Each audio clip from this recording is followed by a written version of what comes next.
It was supposed to be a regular morning in a busy courthouse. People shuffled in and out of the courtroom, each with their own problems, stories, and struggles. The air was filled with the low hum of conversation, the occasional squeak of shoes on the polished floor, and the quiet rustle of paperwork. It was just another day for Officer Daniels, a well-known face in the courthouse, someone who took his job seriously and didn't ask too many questions. That morning, though, everything was about to change. She walked in with quiet confidence, dressed in a dark suit, her posture straight, eyes sharp, and presence calm but commanding. She didn't wear a badge on her chest, didn't flash any credentials, and to most onlookers, she appeared to be just another woman sitting quietly in the back row of the courtroom. But something about her stood out. Her energy, her awareness, the way she scanned the room without looking nervous or out of place. What no one knew yet was that she was an FBI agent, and she was there for a reason. Officer Daniels didn't recognize her, and maybe that's where things started to unravel. He saw her glance at her phone, whisper something into a tiny earpiece, and then lean back like she wasn't concerned about what was happening around her. That, to him, was suspicious. He didn't wait long before walking straight up to her.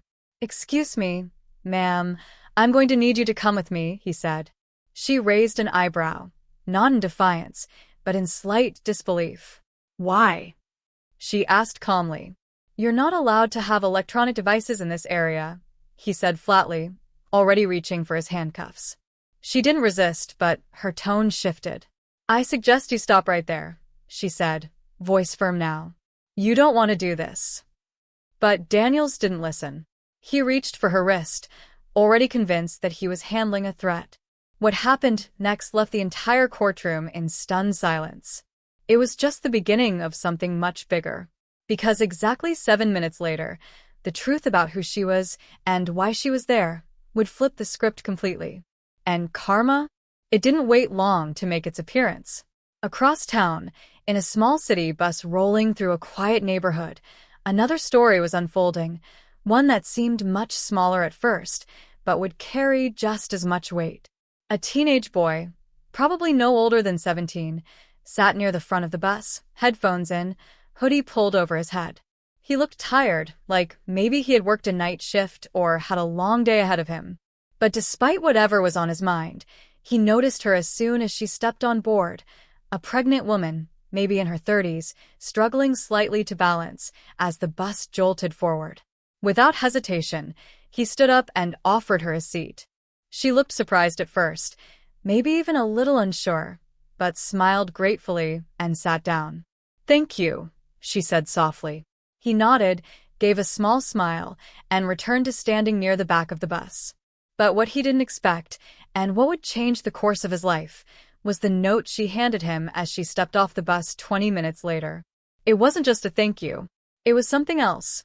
Something that would make headlines, spark conversations across social media, and remind people that small acts of kindness could still carry unimaginable power. Two different people. Two completely different situations. One courthouse. One city bus. But both stories had one thing in common.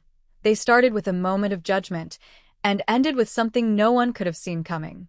As the courtroom tension escalates and the bus pulls away into the city traffic, both characters are about to discover how powerful a single choice can be. And in just a few moments, everything is going to change. Officer Daniels wasn't new to strange encounters in the courthouse.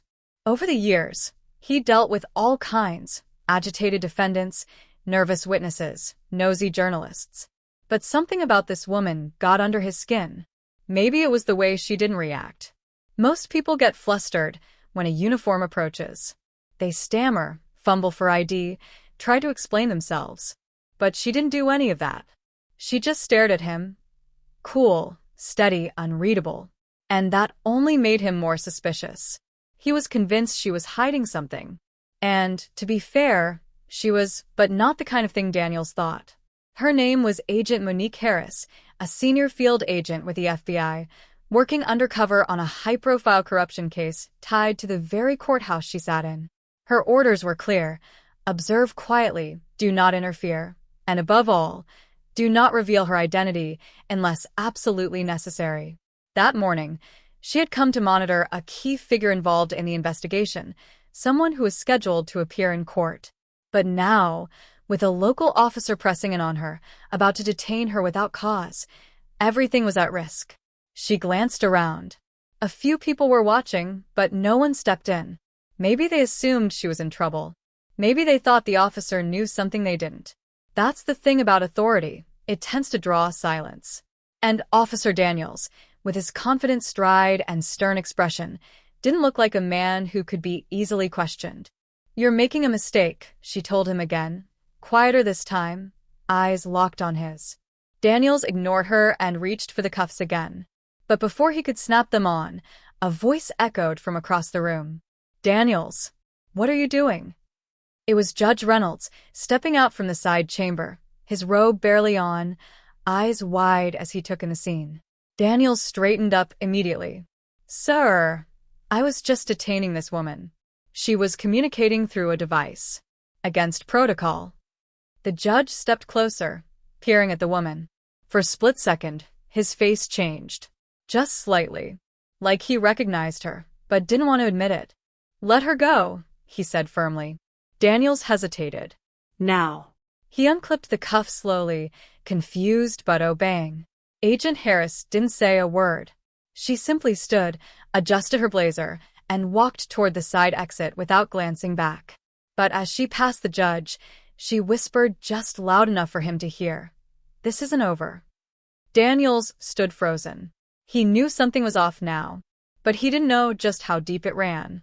Meanwhile, on that quiet city bus winding its way through downtown, the teenage boy leaned against the railing, eyes on the window, thinking about nothing in particular. His name was Jamal. 17, soft-spoken, smart, but always tired. He juggled school, a part-time job at a grocery store, and helping his mom with his younger siblings at home. He didn't expect thanks when he gave up his seat. He was raised to treat people with respect. Especially elders. Especially pregnant women. But the woman he gave his seat to seemed different. She kept glancing at him. Not in a strange way, more like she was thinking about something. Like she was working through a decision. She didn't say much, just smiled a little when their eyes met. When her stop came, she stood carefully, then turned toward him before stepping off. She reached into her coat pocket and handed him a folded note. "This is for you," she said gently. "Don't open it now. Wait until you get home." He was caught off guard, but nodded and tucked it into his backpack. The rest of his ride passed quietly, but the note weighed heavy in his mind. What could it be? A thank you? A phone number? A weird complaint? He'd heard stories of people getting accused of stuff just for being kind. But she didn't seem like that type. Back at the courthouse, Agent Harris walked briskly through a restricted hallway, heart beating fast. She had to make a call. What happened in that courtroom wasn't just a mistake. It could have blown months of undercover work. Someone on the inside was onto her. She'd felt it, seen it in the judge's eyes. She dialed her contact at the bureau and stepped into a private room. "They're watching," she said quietly. "One of them recognized me. I'm pulling out before it goes bad." "Understood," came the reply. "We'll reroute the operation. Get to the safe location and wait for further instructions." As she ended the call, her hands trembled slightly.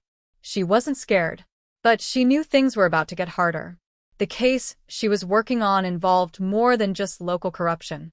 It tied into a federal investigation, one that linked judges, attorneys, and even law enforcement to an organized network of bribery and obstruction. And the closer she got to the truth, the more dangerous things became. Back on the bus, Jamal finally reached a stop. He stepped off, walked past the corner store, and headed down the familiar sidewalk toward his apartment building. The note still sat in his backpack, unopened. His curiosity grew with every step. As soon as he got inside and kicked off his shoes, he dropped his bag on the couch and pulled it out. The paper was neatly folded, the handwriting elegant. He opened it slowly, eyes scanning the words, each line making his heart beat faster. What it said wasn't simple. It wasn't just thanks. It was something much more personal, more serious. Something about him. Something about his life. Things no stranger should have known. His hands started shaking. He read it again, this time more slowly. And then again. And that's when it hit him, his life was never going to be the same. In two separate corners of the same city, two people had made ordinary decisions. A woman had stepped into a courtroom. A boy had offered up his seat. But the outcomes of their actions were about to collide in ways no one could have predicted. And neither of them knew they were already part of the same story. Jamal sat on the edge of the couch, the note still in his hand. The words on that piece of paper were burned into his mind. Whoever the woman was, she knew things, specific, personal things. She mentioned his mother by name. She knew where he went to school. She even wrote about the scholarship application Jamal had been too nervous to submit. Things he hadn't told anyone, not even his closest friends. And at the end of the note, in neat handwriting, she left a phone number and a name. Call me. My name is Sarah Whitmore. I think I can help change your life. Jamal's heart was pounding, but his instincts told him this wasn't a scam. There was something real in her words, something raw. She hadn't offered money or promises. She had offered opportunity, guidance. But why him? Why now? He pulled out his phone and stared at the number. He didn't call, not yet. He needed to think, to understand what just happened. And deep down, he wondered, what exactly did she want in return? At the same time, Agent Harris sat alone in a safe house across town. Her mind was racing. She pulled out a thin folder from her bag, flipping through documents, photographs, and surveillance notes. Everything was connected, and time was running out. The courthouse incident had forced her hand, but it also confirmed something she suspected. Someone in that building knew she was FBI. And not just anyone. Judge Reynolds had made a call right after she walked out. She had it recorded. What she didn't know yet was who he called, or how high the corruption reached. As she reviewed the files, one photo caught her attention. A blurred image of a man walking out of a government office downtown, someone they hadn't identified yet. But his face looked familiar. She zoomed in. Her eyes narrowed. It was the same officer who tried to cuff her earlier. Officer Daniels. She leaned back in her chair, connecting dots. Daniels wasn't just doing his job. He was part of something bigger, something hidden beneath the surface of city politics and law enforcement. A dirty system that had been protecting powerful people for years. Back in the city, Daniels was pacing his apartment, replaying the courtroom scene over and over. The way she looked at him, the judge's reaction, the strange tension in the air. Something was off. He had been told to keep an eye out for outside agents possibly sniffing around. He thought he had done the right thing. But now he wasn't so sure. His phone buzzed. A private message. You were warned. Don't engage with her again. Watch your step. R. Daniels stared at the message, feeling a chill run down his spine. He didn't know who R was exactly, but he'd received similar warnings before, always anonymous, always direct. This wasn't just about protocol anymore. It was about survival. Meanwhile, Sarah Whitmore sat in her office, sipping tea, her mind still on the boy from the bus. Jamal. She hadn't planned to act that day. But something about him reminded her of her own son, who had died years ago. The way he stood without hesitation, the quiet kindness in his eyes, it stirred something in her. And she knew potential when she saw it. What Jamal didn't know was that Sarah wasn't just a stranger. She was a retired civil rights attorney, now working with a private foundation that helped underprivileged youth get access to education and career paths they never thought possible. She didn't hand out opportunities lightly. But she also knew what it meant to reach someone at the right time, before the streets or the system swallowed them up. Still, she was holding back a deeper truth. She hadn't told Jamal yet that she knew his father. A man Jamal believed had walked out on them. The real story was much more complicated. But that truth would have to wait. As night fell, Jamal finally picked up his phone and dialed the number from the note. It rang twice, then clicked. Hello. A warm, calm voice answered. Hi. My name's Jamal. You gave me a note on the bus earlier today. There was a pause. Then, I'm glad you called. I know you have questions. Meet me tomorrow. I'll explain everything. He agreed, still unsure, but something told him he had to go. Whatever this was, it mattered. Back at the safe house, Agent Harris stared at the wall, tracing the web of names and connections in her head. She knew the judge was compromised. She suspected Daniels was involved. But there were still missing pieces. Who was pulling the strings? And how much danger was she really in? She got up and checked the window. Across the street, parked 2 houses down, a black SUV hadn't moved in over an hour. She'd noticed it when she arrived, but now she was sure it was watching her. She closed the curtain slowly and sat back down. She needed backup. She needed a way out. But most of all, she needed to finish what she started. Because whatever they were hiding, it wasn't just about money or power. It was about justice. And the closer she got, the more dangerous it became. Somewhere in the city, a quiet storm was brewing. People were being watched. Truths were being buried. And fate was slowly pulling all the threads together. Jamal, Sarah, Daniels, Harris. Different lives. Different struggles. But soon, their worlds would crash into one another. And when they did, nothing would ever be the same again. Rain tapped against the windows of the diner where Jamal waited the next morning. He sat in a corner booth, hands tucked in his hoodie pocket, eyes scanning every person who walked through the door. He had barely slept. The note, the phone call, everything kept playing in his head.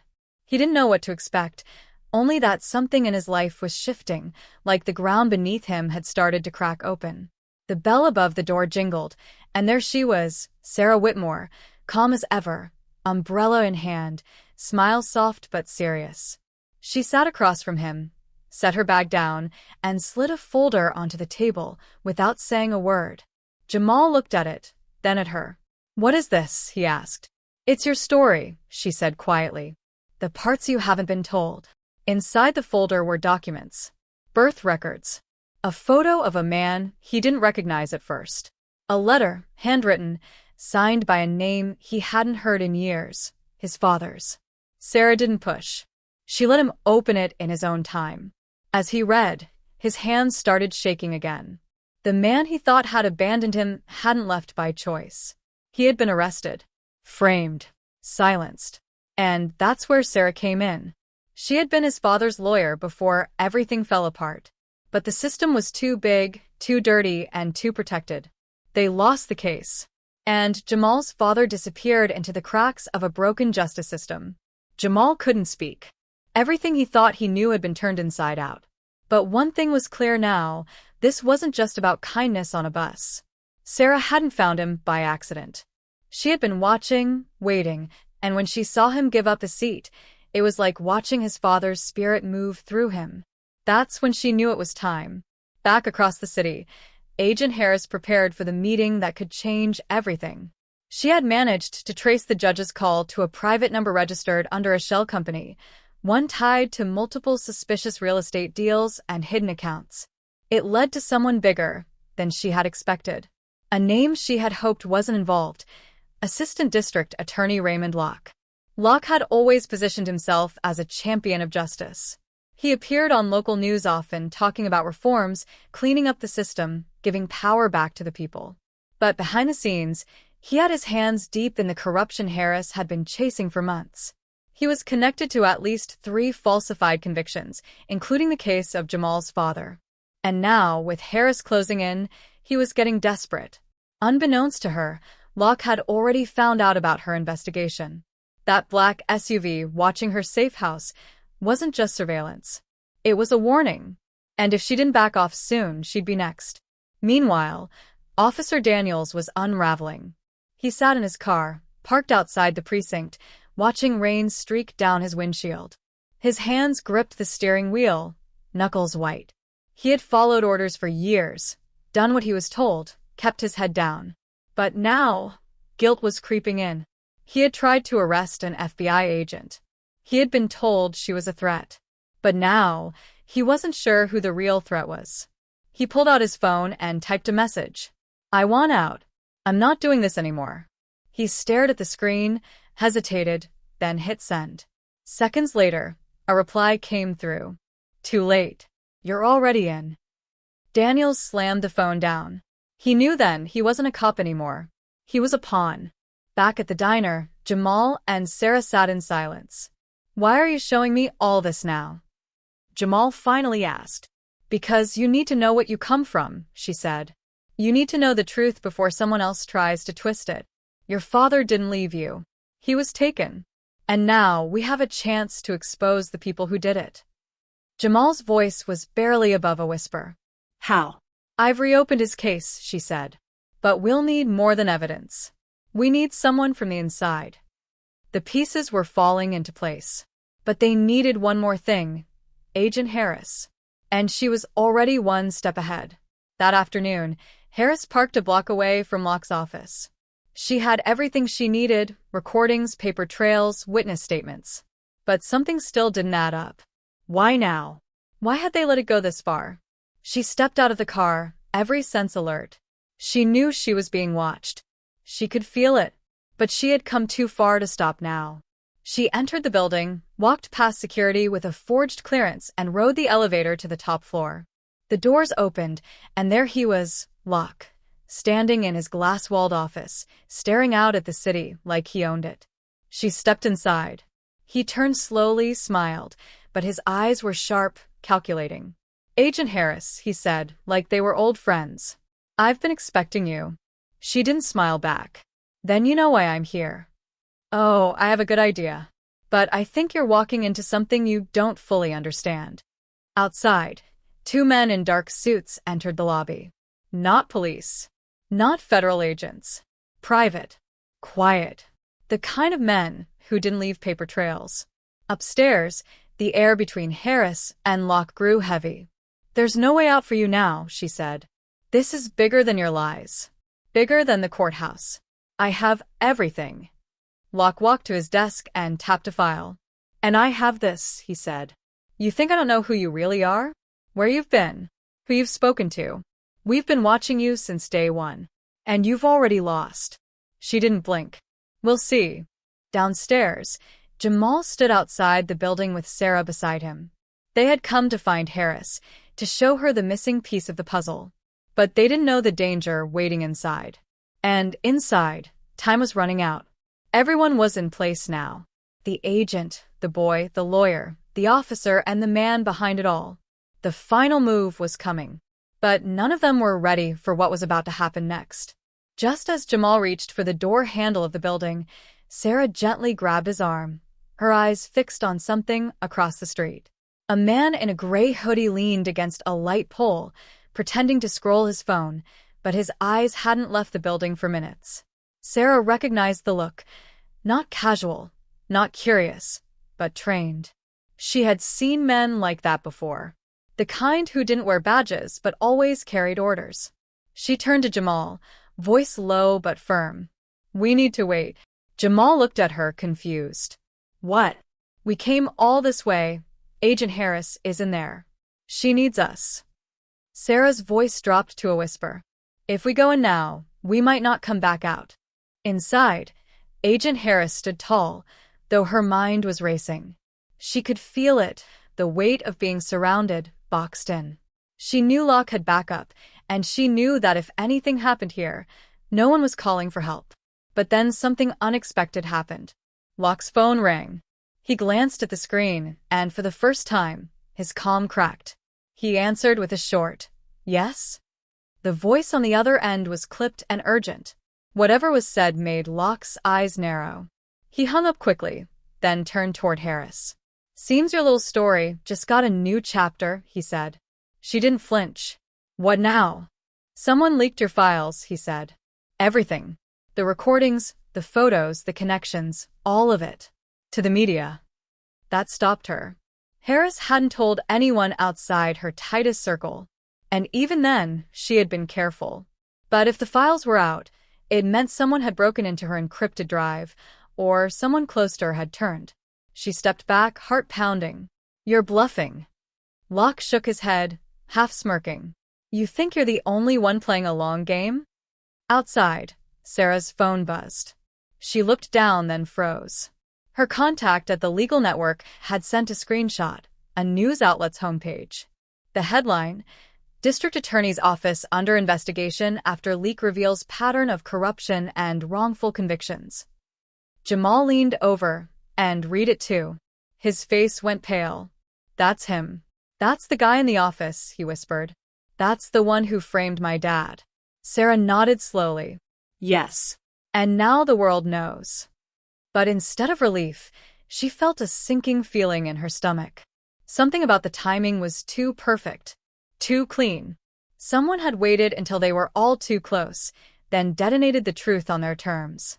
It wasn't just about exposure, it was about control. Back in the office, Locke grabbed a remote and turned on the small TV mounted on the wall. The same headline rolled across the screen. The anchor's voice echoed into the tense room, detailing the decades-long corruption scandal just now coming to light. Names were listed: judges, officers, lawyers, and among them, Officer Daniels. Harris stepped forward. Looks like you're out of time. But Locke didn't panic. Instead, he looked at her with an eerie calm. I may be going down, he said, but I'm not going alone. At that same moment, Officer Daniels sat in his patrol car outside a courthouse annex, his hand shaking. His name had just flashed across a live broadcast in bold letters. He knew what that meant. He was the fall guy. A piece meant to be sacrificed to keep others safe. He thought about running, but where? He had no one left. Then his phone rang. Unknown number. He answered, voice low. Yeah. The voice on the other end was Sarah. Daniels. We know you're not the one behind this. But you're in danger. Meet us now. We can get you protection. He didn't ask how she got his number. He didn't even question her tone.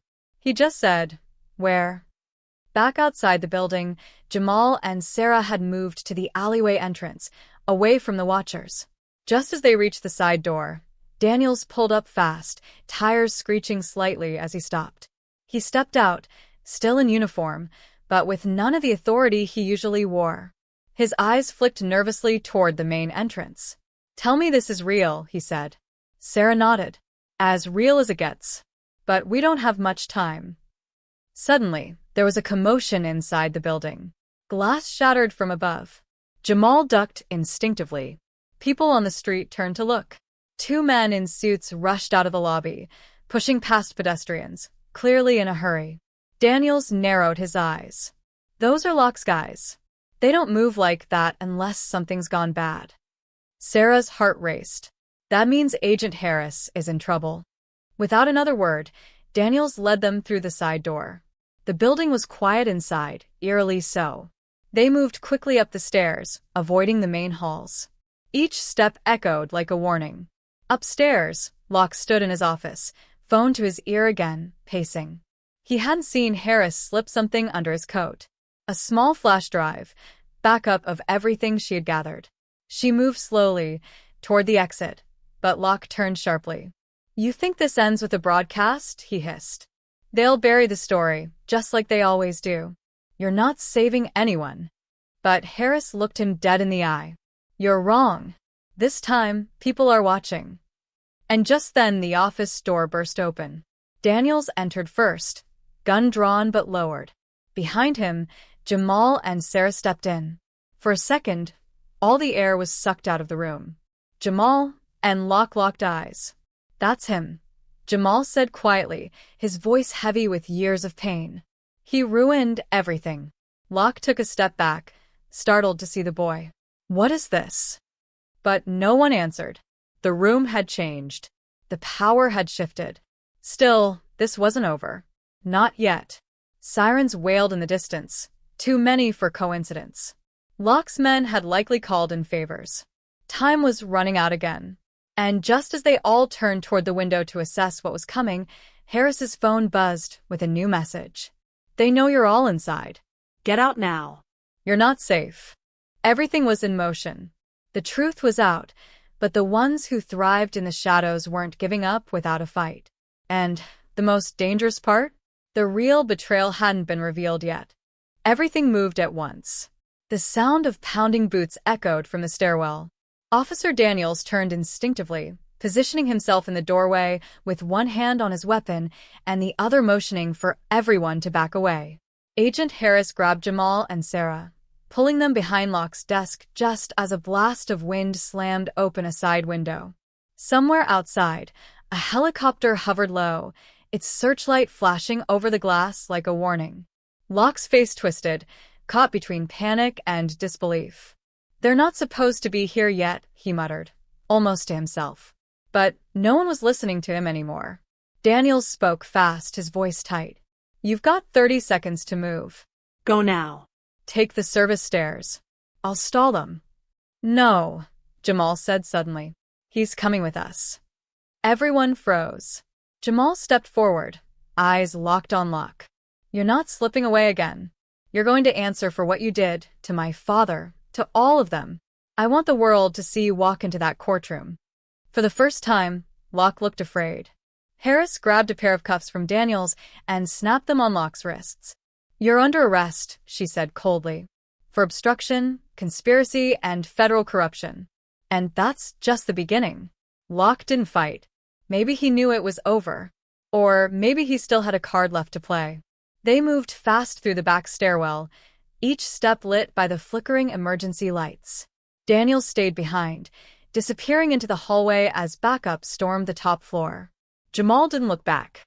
He kept moving, Sarah beside him, Locke between them, his shoulders hunched, silent. When they reached the basement level, Harris pulled out a radio. "Extraction point in 2 minutes. South Alley." They made it to the door just as the unmarked black van pulled up. Inside were 2 agents Harris trusted with her life. She gave them a nod and motioned for Jamal and Sarah to get in first. Then she turned to Locke. "Get in. Quietly." He hesitated for half a second, then stepped up. But just as he did, another car sped around the corner and skidded to a stop across the alley. Doors flew open. 3 men jumped out, all in suits, none of them with badges showing. One raised something that looked like a radio, but Harris recognized the shape. "Not a radio." She yelled, "Down." But it was too late. A sharp crack echoed through the alley as a shot fired. The bullet hit the side of the van, inches from Jamal. The agents inside returned fire, covering the group. Sarah pulled Jamal to the ground, shielding him. Harris ducked behind a trash bin, heart pounding, her weapon drawn.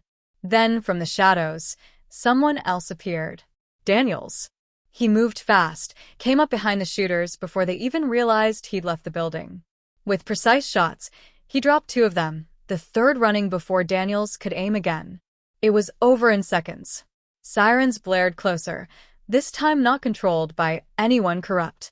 Local police, media vans, federal backup, all drawn by the earlier leaks and now this gunfire. Jamal sat up, heart racing. "Is everyone okay?" Sarah nodded. Harris stood slowly, lowering her weapon. "Yeah. "We're okay." Locke lay on the alley pavement, dazed, blood on his sleeve where a stray piece of shrapnel caught him. His voice was quiet, distant. "They're not going to let me talk." Harris crouched beside him. "They won't have a choice." Hours later, in a secure federal holding center, Locke was booked and processed. Jamal watched from behind a glass partition, arms folded, silent. It wasn't satisfaction he felt. It wasn't even relief. It was weight, heavy and real, like something old had finally ended and something new had just begun. News outlets flooded the airwaves. The story of corruption, of decades of buried cases and silenced victims, dominated headlines. Jamal's story, his seat on the bus, the note, the connection to a buried case, became the human face of the scandal. But just when it seemed like everything had fallen into place, one last twist came. A letter arrived for Jamal. No return address. Inside was a small photograph and a single sentence. The photo was of his father, older, tired, but alive, standing in front of what looked like a small store in a rural town. And the message read, "He's waiting. Be careful who you trust next." Jamal stared at it, breath caught in his throat. Sarah read over his shoulder, her voice barely a whisper. Someone helped him disappear. Harris took the photo, analyzing it closely. This changes everything. Because now they knew someone higher up had pulled strings to erase a man's life. And even with Locke behind bars, the real puppet master was still out there. Jamal folded the photo and tucked it in his pocket. This wasn't the end. It was just the beginning. The sun was barely rising when Jamal stood at the edge of the empty bus stop, the same place where all of this had started. The streets were quiet, just the soft hum of the city waking up. He sat on the bench for a while, holding the photograph in his hand, the one that showed his father alive, out there somewhere. The edges were worn now from how many times he'd pulled it out, just to look at it, to remind himself this wasn't over. But it wasn't anger burning in him anymore. It was something deeper, quieter. Hope.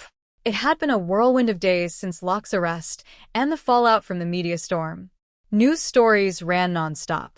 Headlines carried phrases like, FBI agent exposes corrupt court officials, teen's kindness leads to historic justice breakthrough, and whistleblower reveals secrets hidden for decades. Jamal's story wasn't just about the case anymore. It had become a symbol, a reminder that even small, human acts like giving up a seat on a bus could ripple out in unexpected, life-changing ways. Sarah had been beside him through it all. She gave her statement, met with lawyers, and spoke to reporters only when she needed to. Her focus was always on Jamal, making sure he was safe, supported, and grounded. She had seen enough of the system to know how hard it could try to pull you under, even after you win. Agent Harris had gone back to D.C., where she was preparing for formal hearings.